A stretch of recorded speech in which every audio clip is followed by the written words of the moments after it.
bisa berupa pejuang melawan penjajah, tokoh pendidikan, tokoh agama, tokoh masyarakat. Seperti contoh, pahlawan tersebut berjuang membela rakyat, mengusir penjajah, atau memperjuangkan pendidikan dan kesejahteraan masyarakat.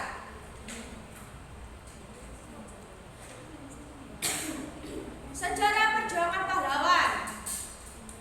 Dalam perjuangannya, para pahlawan menghadapi banyak rintangan seperti persenjataan yang kurang lengkap, jumlah pasukan yang sedikit, ancaman dan tekanan dari penjajah. Namun, para pahlawan tetap berjuang dengan penuh semangat dan keberanian.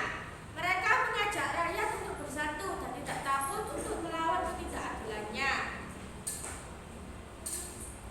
Jasa-jasa pahlawan.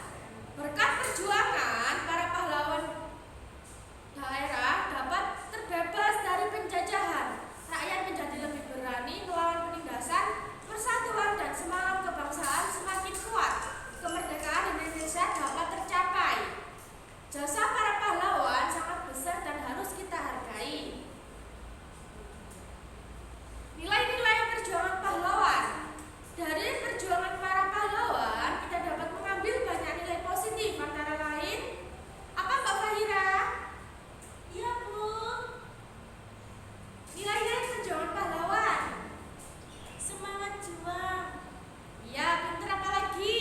Terus keberanian, ya. Cinta tanah air, kerjasama sama rela berkorban. Iya, nilai-nilai perjuangan pahlawan seperti itu ya. Ya, Bu. Nah, selanjutnya yaitu meneladani nilai perjuangan di sekolah. Nah, nilai perjuangan pahlawan dapat kita terapkan di sekolah. Misalnya apa, Mbak Tia? Rajin belajar, terus tidak mudah putus asa, kemudian menghormati guru, terus bekerja sama mematuhi tata tertib sekolah, Bu. Ya, pinter. Nah, selanjutnya yaitu meneladani nilai perjuangan di rumah dan masyarakat. Di rumah dan lingkungan sekitar kita dapat apa, Mbak Danis?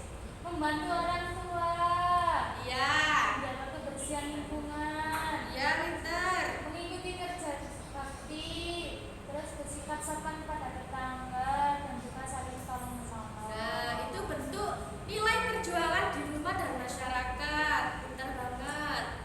Nah, dari kesimpulan yang Ibu jelaskan, yaitu pahlawan di lingkungan sekitar telah berjasa besar bagi daerah dan bangsa. Nilai-nilai perjuangan mereka masih sangat relevan dan penting untuk diterapkan dalam kehidupan sehari-hari. Dengan meneladani para pahlawan, kita dapat menjadi anak yang disiplin, bertanggung jawab, dan cinta tanah air. Nah, dari presentasi yang sudah Ibu jelaskan, apakah ada yang ingin bertanya atau ada yang ditanyakan? Tidak, Bu.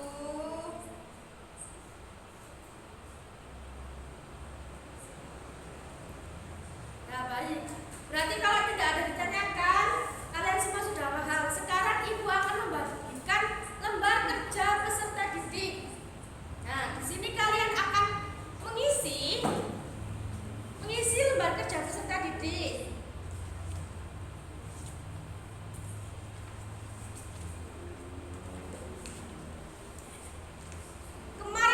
Pertemuan kemarin kan sudah diinfokan ya kalau membawa alat dan bahan ya. Ya, sudah. Ya, ini cara kerjanya. Nah, sebelum kalian mengerjakan, kalian baca petunjuknya dulu, pembacaan teksnya. Terus yang kedua menjawab pertanyaan.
kene langsung.